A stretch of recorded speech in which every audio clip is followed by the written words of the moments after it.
Chapter 4. Interviewing and Vetting. Finding your perfect fit. By now, your outreach efforts from Chapter 3 should be bringing in applications from individuals intrigued by your mission. This is where your discerning eye and ear become paramount. You've attracted interest. Now it's time to dig deeper, to move beyond the written page and truly understand who these potential champions are. This chapter is your guide to transforming a pile of applications into a short list of genuinely promising candidates and then engaging them in conversations that reveal not just their skills, but their heart, their commitment, and their potential to integrate seamlessly with your team. Remember, you're not just filling a seat, you're choosing a co-leader, a steward of your mission. Thoughtful evaluation here prevents future headaches and lays the groundwork for a high-impact board. The goal: beyond qualifications to true alignment. Yes, skills and experience are vital. But as you review applications and conduct interviews, you're looking for something more. Genuine passion. Does their enthusiasm for your cause shine through? Mission resonance. Do they truly understand and connect with what you're trying to achieve? Cultural harmony. Will their values, communication style, and problem-solving approach mesh well with your existing team and organizational ethos? Commitment to vision. Are they ready to roll up their sleeves and help you realize your long-term goals? Let's break down how to find these individuals.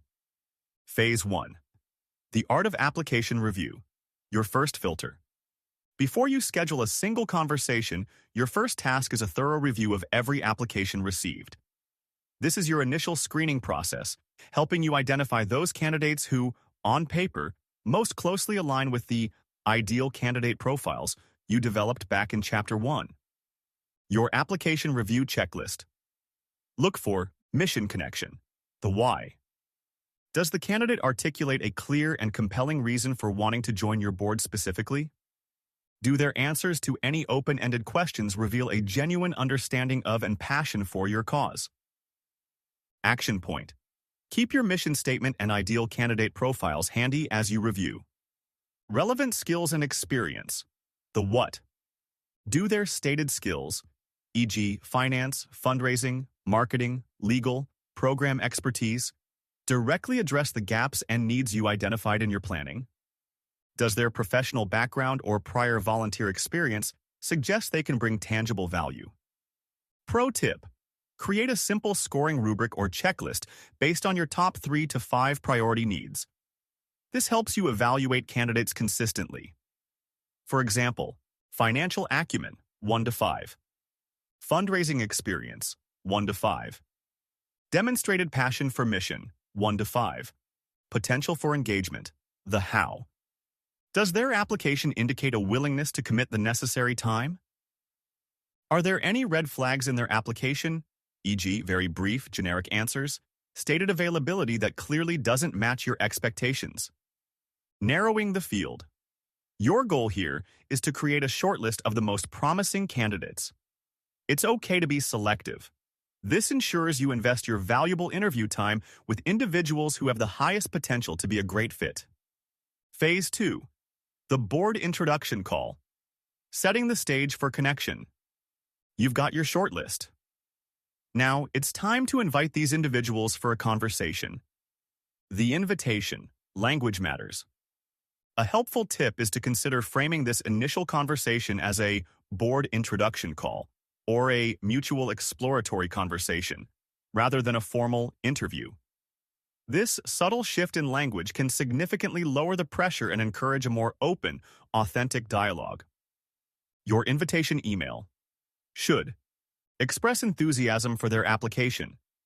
Clearly state the purpose. A two-way conversation to learn more about each other.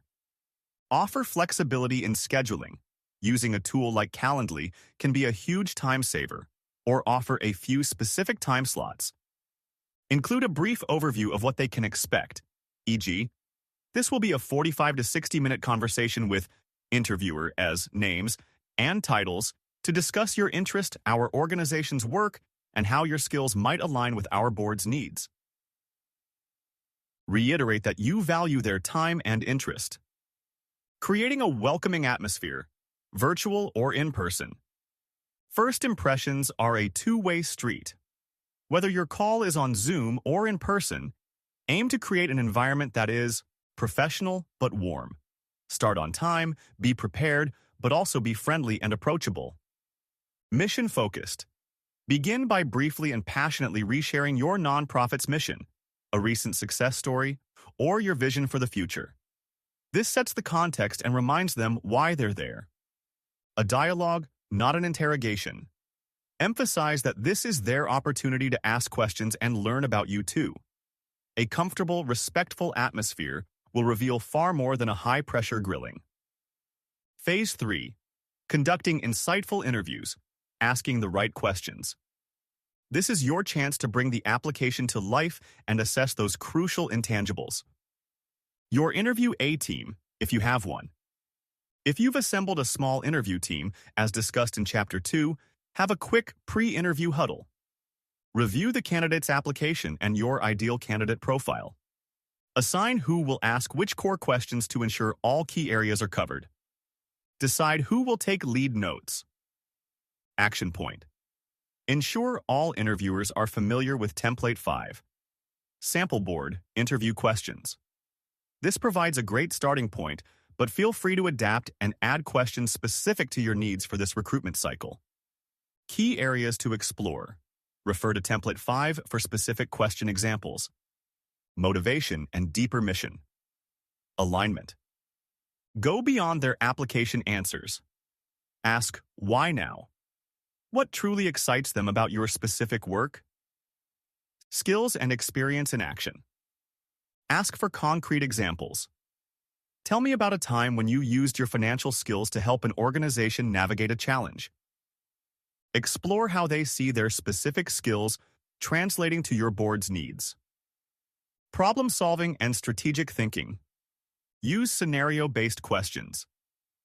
Imagine our nonprofit is facing a relevant challenge, e.g. a sudden funding cut or a need to rapidly scale a program. As a board member, how might you approach helping us think through this? Teamwork and collaboration. Describe your ideal board culture. How do you approach situations where there are differing opinions in a group setting? Understanding of board roles and responsibilities, and a willingness to learn. What's their understanding of fiduciary duty?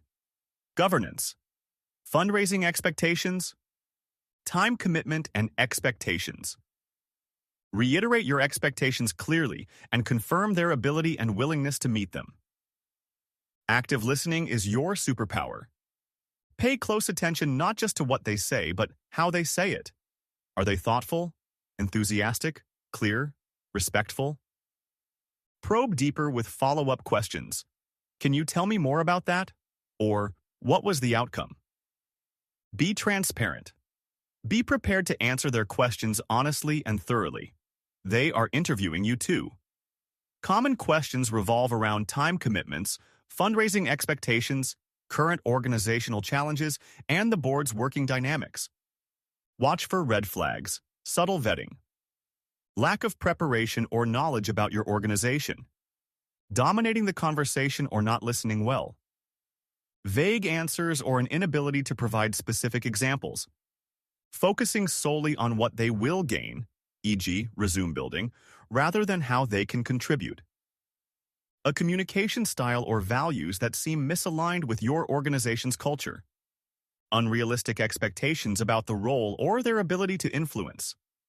The thank you and next steps. Always end by thanking the candidate sincerely for their time and interest. Clearly outline the next steps in your process and a realistic timeline for when they can expect to hear from you. Manage expectations. Crucially, avoid making on-the-spot decisions or offers. Give yourself and your team, if applicable, time to reflect and compare candidates objectively. Phase 4. Post-interview evaluation and preliminary vetting. The conversation is over, but the evaluation process is just beginning. Immediate debrief. If you have an interview team. While impressions are fresh, have a quick discussion. What were the key strengths?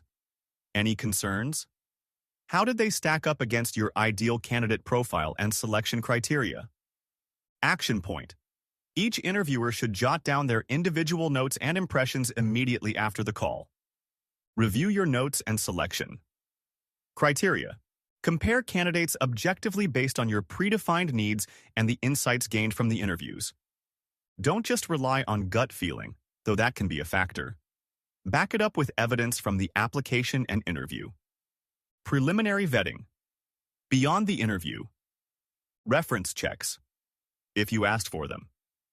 If you collected references on the application, now might be a good time to contact them for shortlisted candidates. Prepare a few key questions for references focusing on the candidate's skills, work ethic, reliability, and experience relevant to board service. Online search, basic due diligence.